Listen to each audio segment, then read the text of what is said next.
अब यहाँ पर हम लोग गणित के कुछ आधारभूत नियमों को एक बार थोड़ा सा रिवीजन करेंगे। देन हम देखेंगे क्या वो हमारा वास्तविक संख्या पर लागू होता है, और वास्तविक संख्या के अंदर में खास करके हमने इससे पहले जो है बात किया है परिमेय संख्या के बारे में, पूर्ण संख्या के बारे में, प्राकृत संख्या के बारे में, तो उन सारे पर तो ये नियम लागू होता ही है। तो अब हमको देख लेना है वास्तविक संख्या के अंदर में क्या अपरिमेय संख्या पर भी ये रूल नियम लागू होता है कि नहीं होता है। तो नियम है हमारा, सबसे पहले देखेंगे क्रम विनिमय नियम, then देखेंगे साहचर्य नियम, और फिर देखेंगे हम लोग वितरण नियम। तीनों नियम क्या होता है एक एक करके देखेंगे, और फिर अपरिमेय संख्या का उदाहरण हम लोग इसमें लेंगे। तो पहला जो रूल है वो बोलता है क्रम विनिमय नियम। देखो क्रम विनिमय नियम क्या कहता है तुम्हारा कि अगर सपोज कोई नंबर है हमारे पास, जोड़ो इसको, अगर योग का क्रम विनिमय नियम ले तो हम इस प्रकार से ले सकते हैं, यदि a प्लस बी करते हैं तो ये बराबर होगा b प्लस ए के।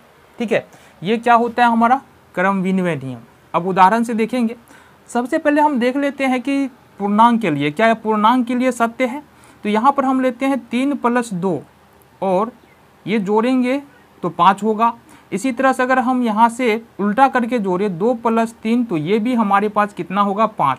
मतलब अगर इसको देखें 3 + 2 बराबर हो रहा है 2 + 3 का, तो यहाँ पर ये पूर्णांक के लिए तो सत्य है, लेकिन यहाँ पर हमको चेक करना है क्या क्रम विनिमय नियम और परिमेय संख्या के साथ लागू होता है क्या। बिल्कुल लागू होगा। देखो यहाँ से कैसे चेक करेंगे।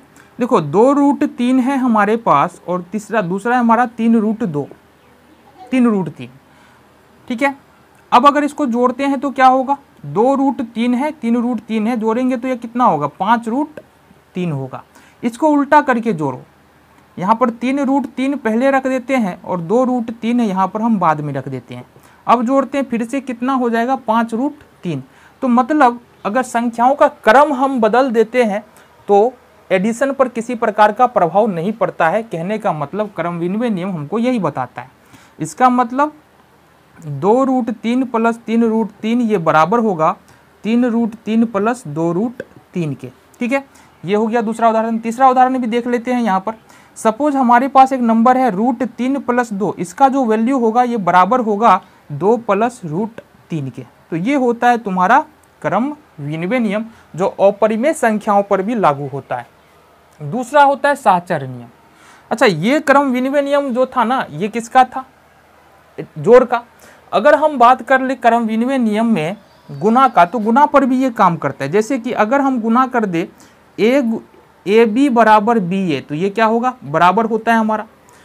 इसी तरह से के उदाहरण ले, अगर 2 × 3 करेंगे तो ये बराबर होगा 3 × 2 के, बराबर होगा कि नहीं होगा, 3 दूनी 6, 3 दूनी 6।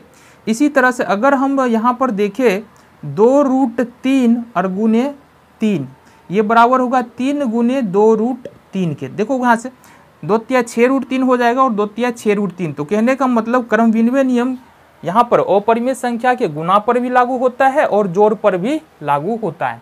फिर है साहचर्य नियम। अब देखेंगे साहचर्य नियम क्या होता है। तो साहचर्य नियम सबसे पहले जोड़ का साहचर्य नियम देखते हैं, एडिशन का, उसके बाद हम गुना का देखेंगे। तो साहचर्य नियम क्या कहता है, सपोज हमारे पास 3 नंबर है ABC, इसको इस प्रकार से जोड़े तो ये बराबर होगा इस प्रकार से जोड़ने पे, यानी कि लास्ट वाले 2 नंबर को एक साथ लेके जोड़ रहे हैं, उसको फिर A में जोड़ रहे हैं। फिर ये गड़बड़ हो गया ना, A + B + C, लास्ट वाले 2 को पकड़ रहे हैं, अब शुरू वाले 2 को पकड़ रहे हैं। तो ये जो नियम होता है ना, ये होता है हमारा साहचर्य नियम। अब साहचर्य नियम क्या कह रहा है कि तुम 2 नंबर, यहाँ पर 3 नंबर का जोड़ कर रहे हैं हम, अब 2 नंबर को जोड़ करके फिर तीसरे नंबर में जोड़ रहे हैं, या पहले 2 नंबर को जोड़ करके तीसरे नंबर में जोड़ रहे हैं, ये बराबर ही आने वाला है। एक सिंपल सा उदाहरण आएगा इस पर। सपोज हमारे पास उदाहरण है 2 + 3 और इसमें हम जोड़ रहे हैं, ये लो ना, 2 + 3 + 4, यहाँ पर 2 + 3 ऐसे कर लेंगे, फिर 4। अब देखो यहाँ से 2 का 2, 4 3 कितना होगा 7, बराबर में 2 3 5 और ये होगा 4। यहाँ से हो रहा है 7 2 9 और इधर भी हो रहा है 9। तो कहने का मतलब साहचर्य नियम जोड़ का साहचर्य नियम हो गया। और ये किस संख्या के लिए हुआ, पूर्णांक संख्या बोल लो, परिमेय संख्या बोल लो। अब देखते हैं क्या अपरिमेय संख्या के लिए लागू होता है। बिल्कुल लागू होता है। सपोज 2√3 है, प्लस में 3√3 है, और प्लस में 4√3 है। ये 3 नंबर है और तीनों के तीनों क्या है, अपरिमेय संख्या है, जैसा कि हमको पता है। तो सपोज यहाँ पर पहले वाले दो को जोड़ रहे हैं और बाद वाले दो को हम फिर से जोड़ना है इसको। तो इस बार करेंगे 2√3 प्लस 3√3 और प्लस 4√3।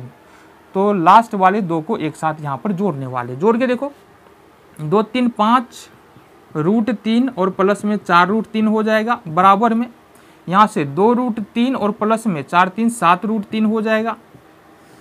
अब यहाँ पर 5 और 4 कितना होगा, 9√3 हो जाएगा। और यहाँ पर देखेंगे तो 7 और 2 9√3। तो कहने का मतलब ये है, कि ये जो रूल है ना, साहचर्य नियम, ये तुम्हारा पूर्ण संख्या पर, प्राकृत संख्या पर, परिमेय संख्या पर, अपरिमेय संख्या पर, सभी पर ये रूल लागू होता है। ये तो हो गया जोड़ का। ये गुना का देखेंगे तो गुना का रूल क्या कहता है, simply a into B into C, B C को एक साथ पकड़ लिए, फिर यहाँ से a into B into C, A B को एक साथ पकड़ लिए। अब ये जो गुना करेंगे ना, ये सब इधर का गुना क्या होगा, बराबर होगा, ठीक है। यानी कहने का मतलब है यहाँ पर बी सी को एक साथ गुना किए, फिर उसको ए से गुना किए, फिर यहाँ पर ए बी को एक साथ गुना किए, फिर सी से गुना किए, ये दोनों जो रिजल्ट आएगा ये क्या आएगा, बराबर आएगा। एक सिंपल सा उदाहरण है हमारे पास, उदाहरण संख्या 1। यहाँ देखो 2 गुने 3 गुने 4, इस दोनों को हमने एक साथ रखा, बराबर में 2 गुने 3 गुने 4। अब इस पहले वाले दोनों को एक साथ रखा, गुना करो। अब 2 गुने 4 तिया 12 बराबर 3 दूना 6 गुने 4। अब ये 12 दूनी हो जाएगा 24 और ये होगा 6 चौका 24। तो इस प्रकार से देख रहे हैं कि गुना में भी साहचर्य नियम लागू होता है। तो ये तो गुना में साहचर्य नियम लागू तो होता है, बट ये तो कौन सी संख्या, हमारा पूर्ण संख्या, प्राकृत संख्या या पूर्णांक संख्या बोलो, क्या अपरिमेय संख्या पर लागू होता है, बिल्कुल होता है। जैसे कि यहाँ पर देखो √2 गुने √3 और गुने √5, 3 संख्या है। ये उदाहरण हमारा है √2 गुने √3 गुने √5। अब पहले वाले दोनों को साथ रखते हैं, दिन देखते हैं √2 गुने √3 गुने √5। यहाँ पर फिर बाद वाले दोनों को एक साथ रखते हैं। अब देखो √3 और √2 को गुना करेंगे √6 होगा और गुने में √5 है। फिर से √2 का √2 और √3 और √5 को गुना करेंगे तो √15 हो जाएगा। यहाँ से देखेंगे √6 और 5 को गुना करेंगे तो √30 और बराबर 15 दूना √30।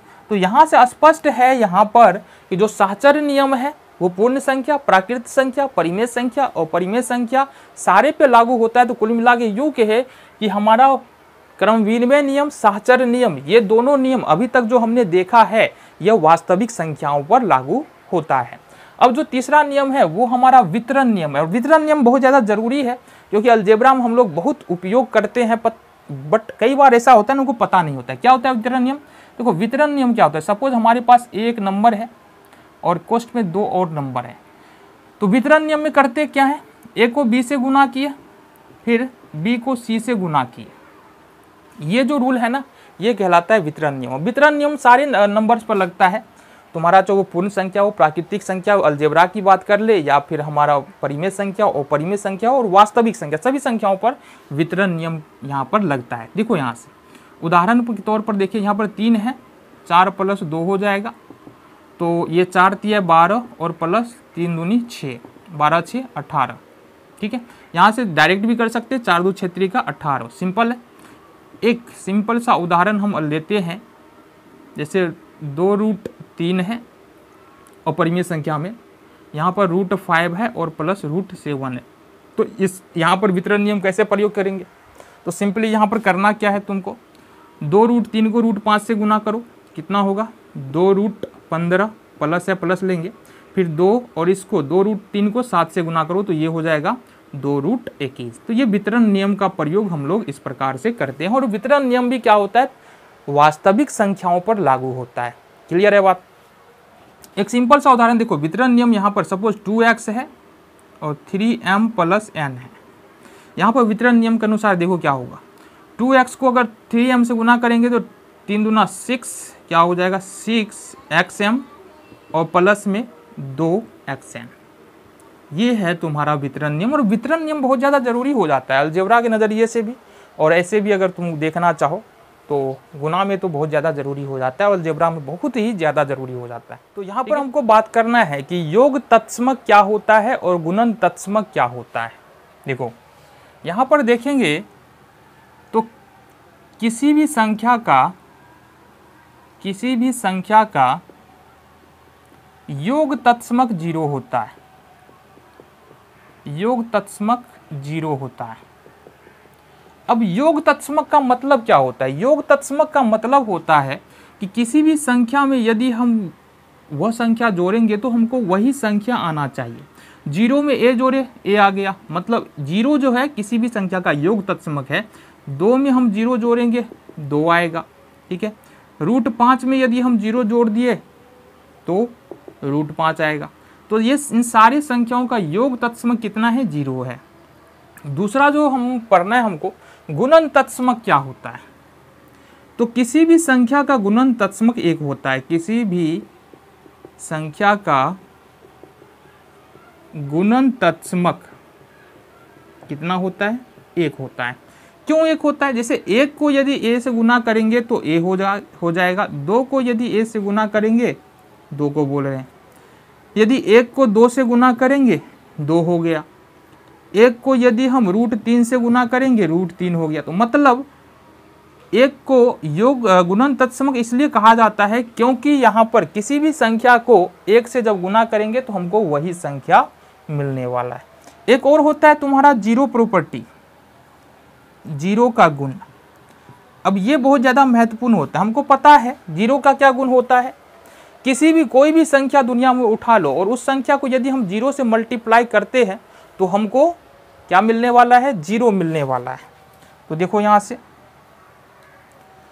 0 का गुण होता है किसी भी संख्या में यदि हम 0 जोड़ेंगे तो वही संख्या प्राप्त होगा। और गुणा का नियम, ये तो जोड़ का हो गया ना, और गुणा का नियम देखेंगे किसी भी संख्या में यदि हम 0 से गुना करेंगे तो हमको क्या प्राप्त होगा? 0 प्राप्त होगा। ये है 0 का प्रॉपर्टी। तो यहाँ पर हमने देखा योग तत्समक क्या होता है, गुणन तत्समक क्या होता है। किसी भी संख्या का योग तत्समक 0 होता है और किसी भी संख्या का गुणन तत्समक हमेशा 1 होता है।